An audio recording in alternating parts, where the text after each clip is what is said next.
Il est 18 h, si vous nous suivez en direct, bienvenue pour cette nouvelle édition du 7-8 L'Actu sur TV Fil, le journal de la rédaction. Voici les titres de ce 27 novembre. Des distributeurs qui fonctionnent uniquement avec des pièces rouges. Le concept de Centiméo rencontre le succès. Il est en lice pour le Grand Prix de l'innovation de Paris. Une nouvelle machine a encore été installée à Saint-Quentin en Yvelines. En 2015, le département yvelinois devrait compter 21 cantons contre 39 actuellement. La majorité socialiste évoque une plus grande homogénéité au niveau national.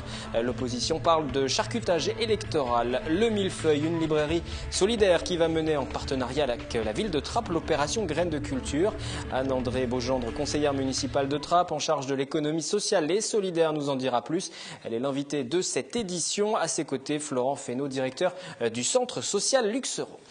Comme chaque soir de la semaine, nous débutons par une image et nous partons à Guyancourt où viennent d'être présentés ces derniers véhicules dits adaptés proposés par la marque aux losanges, dont cet utilitaire capable d'accueillir 6 personnes et une personne en fauteuil roulant. Aujourd'hui, il se vend en France 1000 véhicules transformés. Renault qui en a profité pour tenir dans son technocentre des ateliers de sensibilisation auprès des salariés et qui a présenté le 6e accord handicap signé avec l'ensemble des organisations syndicale, un accord signé pour 3 ans. Plus de 8% des 36 000 salariés de Renault sont en situation de handicap. C'est plus que les 6% fixés par la loi. Chaque année, un budget de 4 millions est dédié au handicap. Je vous propose d'écouter Claire Martin, directrice de la responsabilité sociale de l'entreprise, directrice de la Fondation Renault. Elle revient sur ce 6e accord handicap de Renault. C'est un renforcement d'un certain nombre d'activités et d'engagements de l'entreprise pour élargir encore plus la politique handicap de Renault à l'ensemble des spécialités, des métiers et des besoins des personnes en situation de handicap. On travaille avec des jeunes en apprentissage, on travaille sur des stagiaires qui se trouvent en situation de handicap. Donc on est vraiment dans la prise en compte de comment une entreprise peut contribuer à la formation et à l'élévation des qualifications des personnes en situation de handicap, de manière à les préparer à une entrée dans l'emploi, alors qui peut être ensuite chez nous ou ailleurs. On implique autant les métiers de la fabrication, les métiers du marketing, les métiers de l'ingénierie et de la fabrication automobile, les ressources humaines pour toute la dimension nos employés ou futurs employés en situation de handicap. Et donc on a vraiment une approche globale du sujet pour ne laisser personne sur le bord de la route, si je peux utiliser cette image. Et dans quelques instants, nous parlerons encore de Renault qui fête sur le territoire de Saint-Quentin en Yvelines les 1 an de sa Twizy, ce petit véhicule que vous avez déjà sans doute croisé dans les rues saint-quentinoises. Les pièces de 1, 2 ou même 5 centimes coûtent plus cher à frapper que leur valeur faciale. Face à ce constat, un jeune entrepreneur inimontain a trouvé une solution pour les recycler, des distributeurs de chewing-gum à 10 centimes. Une nouvelle machine vient d'être installée dans la gare routière de Saint-Quentin. Claire Cambier et Jonathan Villeman. 60 milliards de pièces rouges circuleraient en Europe. Ces pièces de 1, 2 ou 5 centimes qui finissent bien souvent au fond d'un tiroir. Benjamin et Rodolphe proposent de les recycler avec cette machine. L'idée est simple, vendre à l'unité des produits de 5 à 10 centimes. Dans cette gare routière de Saint-Quentin en Yvelines, ils proposent des chewing-gums grâce à une machine créée sur mesure dans le sud-est de la France. C'est vrai qu'on n'a pas du tout les problématiques des autres distributeurs automatiques qui sont hyper complexes à mettre en place et tout. Là, pas du tout. Et donc c'est vrai que c'est assez... c'est pour ça qu'on se permet de le faire aussi, quoi. Puis c'est assez marrant.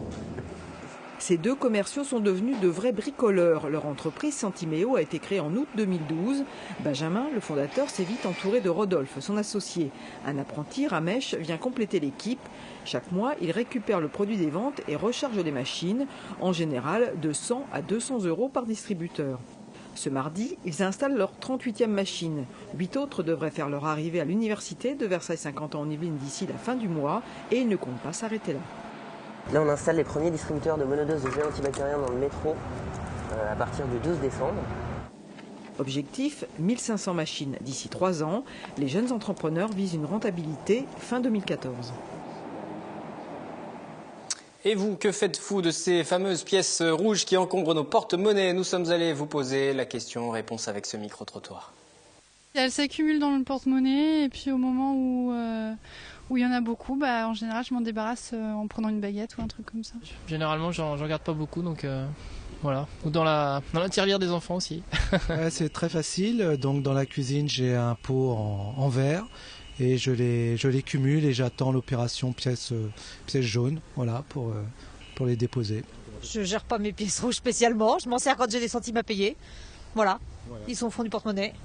Je les donne à mon boulanger quand j'achète ma baguette. De temps en temps, j'ai un petit peu plus de courage et je regarde ce qu'il y a dedans et je paye avec mes petits centimes. Non, ils ne sont pas perdus. Ah non, non, non. Ou alors, quand c'est l'époque des pièces jaunes, mais je ne me contente pas de donner les petites, je donne aussi des autres. On peut même plus donner aux petits-enfants parce qu'ils trouvent que c'est pas beaucoup, 1 centime. Ils préfèrent 1 euro, ça va. 1 euro, ça va, ça passe, ils sont contents comme tout. 1 euro, 2 euros, mais les centimes... Vous les avez sans doute remarqués sur Saint-Quentin, en Yvelines, ces petites voitures accessibles à la location à la manière d'un Vélib sur Paris, les Twizy de Renault. Le dispositif fête son premier anniversaire. Le bilan avec Olivier Maniscalco. Mise en place par Renault en septembre 2012 sur Saint-Quentin en Yvelines, la Twizy vient de fêter son premier anniversaire dans la communauté d'agglomération. Petite auto électrique qui fonctionne via un service d'autopartage. Elle n'est cependant aujourd'hui plus gérée par le constructeur français. C'est désormais Kimove, une PME de 40 salariés, qui a repris le flambeau. Une société qui souhaite faire de la Twizy l'exemple type du moyen de transport urbain de demain. Pour cela, le véhicule se transforme. Pneus du véhicule adaptés selon les saisons, porte-bagages installés à l'arrière et des vitres pour l'hiver. Voilà pour le confort. Côté stratégie, la PME souhaite développer l'utilisation de sa Twizy par les entreprises et la démocratiser dans les habitations. Il est absolument indispensable que les bâtiments de demain intègrent des moyens de mobilité durable partagés par les différents occupants des immeubles, au même titre qu'aujourd'hui on fournit un ascenseur dans une copropriété ou bien un court de tennis ou une piscine. Donc il faut vraiment considérer que le moyen de développement, le moyen de mobilité électrique soit associé aux immeubles, ainsi qu'à la consommation électrique des immeubles. Une nouvelle offre d'abonnement Twizy pour les usagers verra le jour printemps 2014. Chez Kimove, on avance le prix d'un abonnement mensuel aux alentours de 6 € pour 12 € de l'heure d'utilisation du véhicule. Avec près de 10% de croissance par mois et environ 1000 abonnés aujourd'hui, la Twizy continue en tout cas de tracer sa route.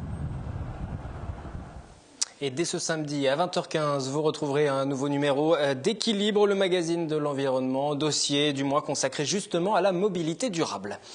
39 cantons pour 39 élus au Conseil général des Yvelines. C'est en tout cas la répartition actuelle pour quelques 262 communes. La préfecture des Yvelines a présenté un projet de décret. Tout cela va donc évoluer. Un remodelage électoral est en cours. Il touche d'ailleurs l'ensemble de l'Hexagone. De 39, le nombre de cantons dans le département devrait passer à 21 si l'on en croit le projet de découpage de la préfecture des Yvelines. Parmi les principaux changements, on remarque le rapprochement des communes de Morpas, d'Elancourt et de La Verrière avec la commune de Trappes. Auparavant, ces 3 villes étaient regroupées avec Coignières. Coignières amenait donc à dépendre du canton de Voisins-le-Bretonneux où se trouvent notamment Magny-les-Hameaux et le Mesnil-Saint-Denis. Le canton de Saint-Cyr-l'École ne comptera plus 3 communes, mais 4. Villepreux vient rejoindre Bois d'Arcy et Fontenay-le-Fleury. Et puis dans le canton de Plaisir, une nouvelle commune fait aussi son apparition, celle de Bennes. En revanche, aucune modification pour le canton numéro 9 qui comprend toujours Montigny-le-Bretonneux et Guyancourt. La classe politique accueille ce redécoupage de manière très partagée puisque la conséquence première serait de changer fortement la donne pour les prochaines élections au Conseil général en 2015. Ainsi, le candidat UMP à Morpas évoque sur les réseaux sociaux un charcutage orchestré par les socialistes. À noter que le nombre de conseillers généraux devrait augmenter lors du prochain scrutin malgré tout, passant à 42. Il faudra effectivement désigner à la fois un homme et une femme. Le dernier découpage des cantons date de 1991. Une demi-douzaine de changements ont eu lieu depuis la création du département des Yvelines en 1968. Tout le monde connaît l'utilité du 17 sur son téléphone. Vous allez voir derrière que ces 2 chiffres se cachent un centre d'information de la police nationale qui lutte contre les infractions, notamment les cambriolages qui sont en augmentation de 15% en 2012 sur les départements. Anthony Reich et Patrick Jacques de Dixmude. Police Secours, bonjour. Ce genre d'appel, le centre d'information et de commandement de la police nationale en reçoit environ 1000 par jour. Dans cette salle, 65 agents traitent les demandes faites au 17, même si 60% des interventions policières ne donnent pas de suite judiciaire. Il n'y a pas d'appel intempestif pour les services de police. Il ne faut pas hésiter à nous appeler. Nous sommes là pour rendre service et pour aller aider sur tout événement, quelle que soit l'issue de cet événement, judiciaire ou non judiciaire. Entre un appel au 17 et l'intervention des policiers sur place, s'écoule généralement entre 5 et 6 minutes. Pour améliorer l'efficacité de ces opérations, la police nationale possède désormais des véhicules géolocalisés qui permettent aux opérateurs de les guider dans leur progression en cas d'intervention. Pour un différent sur chantier, un individu qui serait porteur, individu ENA, porteur d'une bombe lacrymogène, un deuxième individu qui vient d'arriver.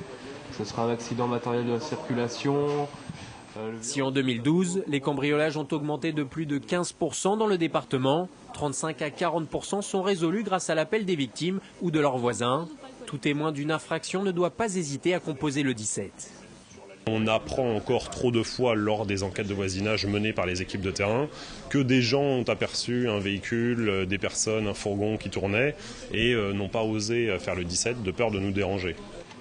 La DDSP travaille sur un projet d'ensemble de vidéosurveillance sur le département avec les mairies et les entreprises privées du secteur. La police nationale gère 83 communes yvelinoises, soit 1,2 million d'habitants.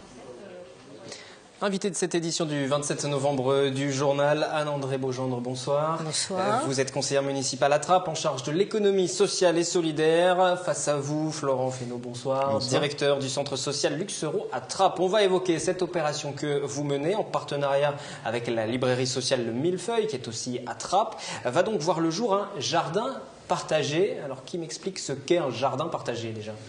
Alors rapidement, je vais rappeler le contexte. Donc c'est l'ouverture de ce jardin s'est fait, a été décidée à la librairie des Millefeuilles suite à une étude qui était menée auparavant pendant 2 ans. Et nous avons commencé à regarder à peu près tous les terrains disponibles et vacants qui pouvaient faire l'objet de ces jardins partagés. Nous avons pensé que la librairie des Millefeuilles, au départ, pouvait, en concertation avec le centre social et culturel Luxeuro, pouvait tout à fait combiner cet aspect culturel, les livres d'un côté et le jardin de l'autre. Et ensuite, tout est parti de là. On va développer tout ça. On va expliquer tout le contexte.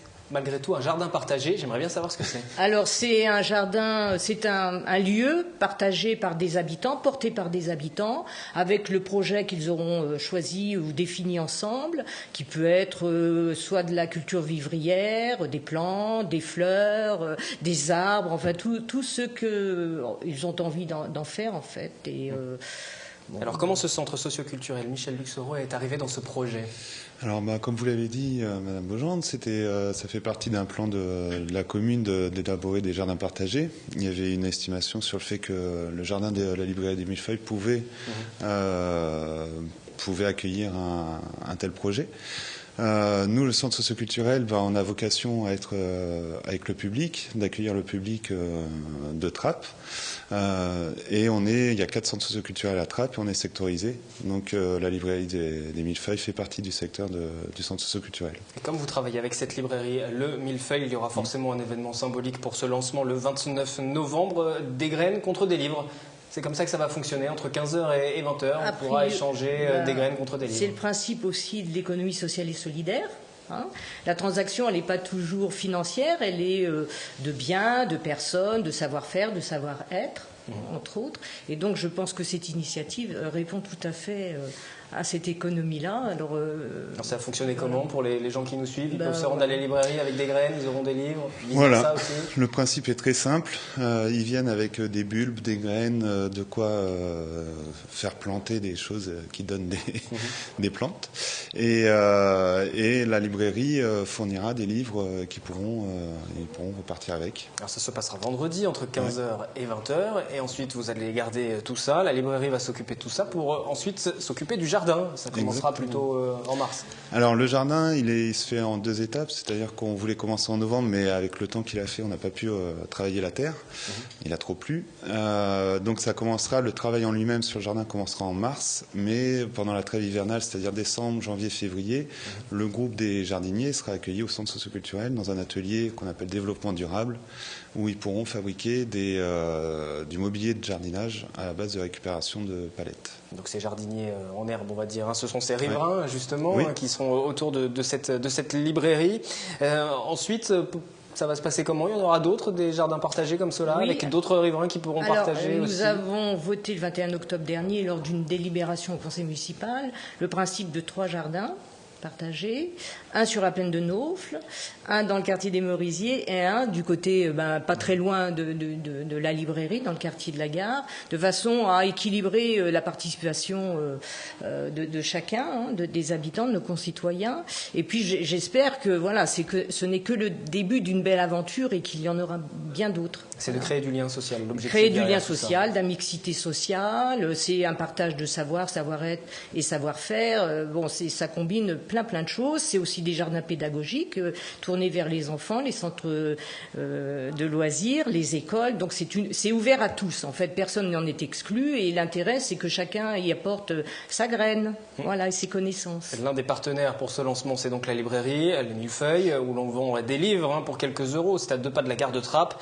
On va regarder à présent ce reportage de Yolène Torres et de Jonathan Villeman qui nous présente cet établissement solidaire. Il faudra aller là-haut dans les réserves. Là-haut. Ouais, mais vous pourrez. On est en train de les ranger là, après les travaux. Kevin est un fidèle client. 2 à 3 fois par semaine, il fait un tour ici, à la librairie Le Millefeuille de Trappes. Ils ont plein de livres et ils sont pas chers. C'est surtout ça, quoi. On arrive à trouver des livres vraiment de qualité, en très bon état, pour un prix défiant toute concurrence, quoi. Au total, quelques 30 000 livres y sont stockés. Des livres pas chers, fournis gratuitement par des particuliers qui voulaient s'en débarrasser. Certaines médiathèques y participent aussi. Au final, seulement 30% des livres sont conservés, le reste partant en recyclage. Car en plus d'être libraire, le Millefeuille fait aussi papeterie. Son atelier a redémarré il y a tout juste une semaine. Nous, on va récupérer le carton derrière, en revanche, pour refabriquer toute la partie papeterie de la librairie. Donc on fabrique des petits objets, des petits carnets, des petites choses comme ça, des répertoires, voilà. Librairie, papeterie, mais aussi chantier d'insertion professionnelle. Grâce à un contrat de travail en partenariat avec le Conseil général des Yvelines, 12 salariés sont embauchés pour une période de 6 mois à 1 an. L'équipe des 12 salariés qui travaillent ici sont des personnes en difficulté, qui avaient des difficultés de retour à l'emploi, donc qui sont embauchés à la librairie. C'est le concept, en fait, c'est du retour à l'emploi par l'emploi. Installée depuis 7 ans sur Trappes, la librairie a déménagé il y a 1 an. Avant situé en bordure de National dans un ancien appartement, le magasin fonctionnait surtout grâce au bouche à oreille. Aujourd'hui, avec une meilleure visibilité, beaucoup de choses ont changé. Ça a été beaucoup de rencontres, beaucoup de contacts, beaucoup de gens qui sont venus, beaucoup de gens qui adhèrent au projet. Donc ça a été vraiment une année très très riche et là on repart vraiment content. Là c'est vraiment un très très bon bilan de cette première année installée ici. On a vu à la rentrée scolaire les liens qui se sont créés. Les gens viennent facilement nous voir ils savent qu'ils peuvent avoir le livre qui est demandé en classe pour 50 centimes plutôt que 8 € dans le commerce. Voilà. Kevin a trouvé son bonheur, il repart avec 2 livres d'histoire et pour 4 €. Voilà pour cette présentation de la librairie Le Millefeuille qui est partenaire sur cette opération qui sera menée à partir de vendredi autour de la culture et de ces jardins partagés. Anne-André Beaugendre, quel regard vous portez sur cette structure, Le Millefeuille, sur son bilan, sur cette année d'existence? Je trouve ça formidable, d'autant plus que c'est grâce aussi à la municipalité, puisque nous avons racheté dans le cadre d'un droit de préemption, cette maison que nous avons mis à disposition effectivement du Millefeuille, parce que là où c'était avant, c'était quand même un peu confidentiel et pas très accessible. Donc ça, je trouve que c'est une belle opération. Nous étions attentifs justement à trouver un lieu, et quand il y a eu cette opportunité-là, l'année dernière, nous avons évidemment sauté dessus.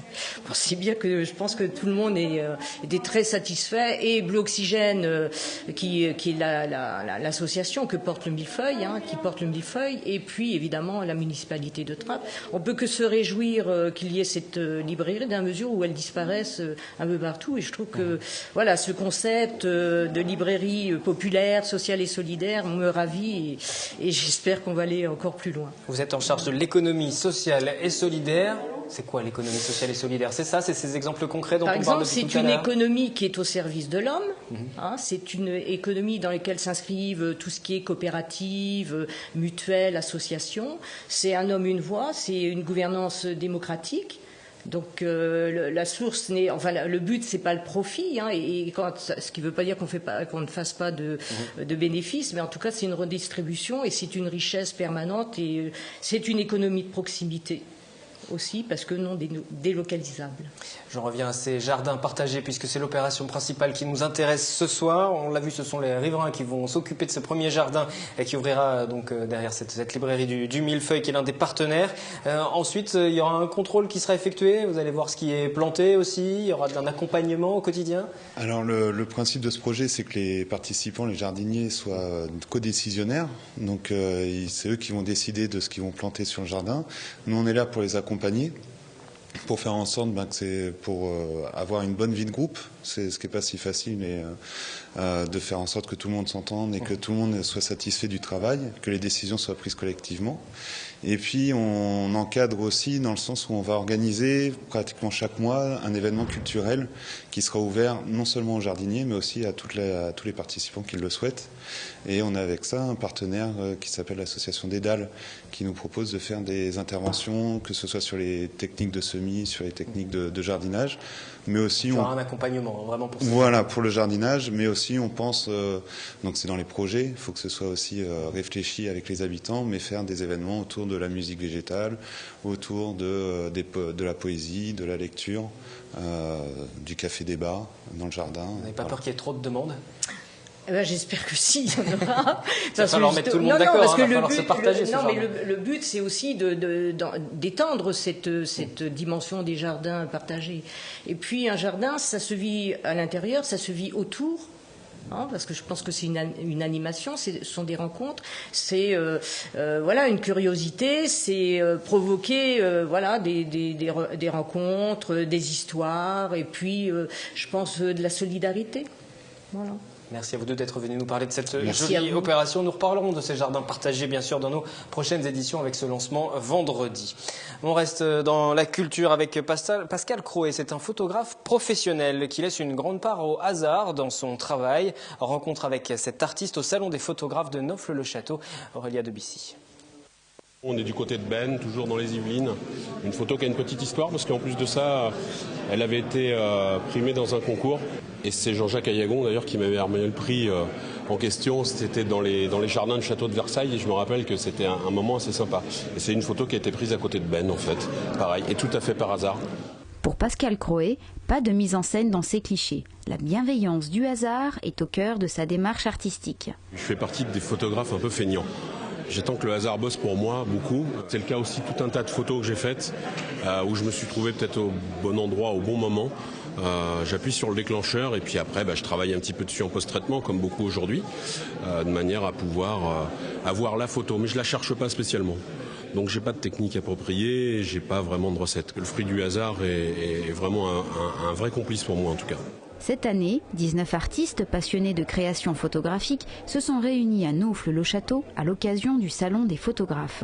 Organisée tous les ans la deuxième quinzaine de novembre par le syndicat d'Initiative, cette 8e édition poursuit sa tradition de diversité des genres et mélange des techniques. Un regard sur le monde, un point de vue particulier sur plus de 200 images inédites. Dans ce genre d'exposition, ce qui est très bien, c'est que les gens qui viennent visiter cette expo ont la chance de pouvoir discuter avec tous les photographes. Vous n'êtes pas obligé de vous balader avec les mains dans le dos, regarder des choses sans avoir d'avis particulier. Là, ça vous permet de savoir comment ça a été construit, pourquoi, avec quel type de matériel.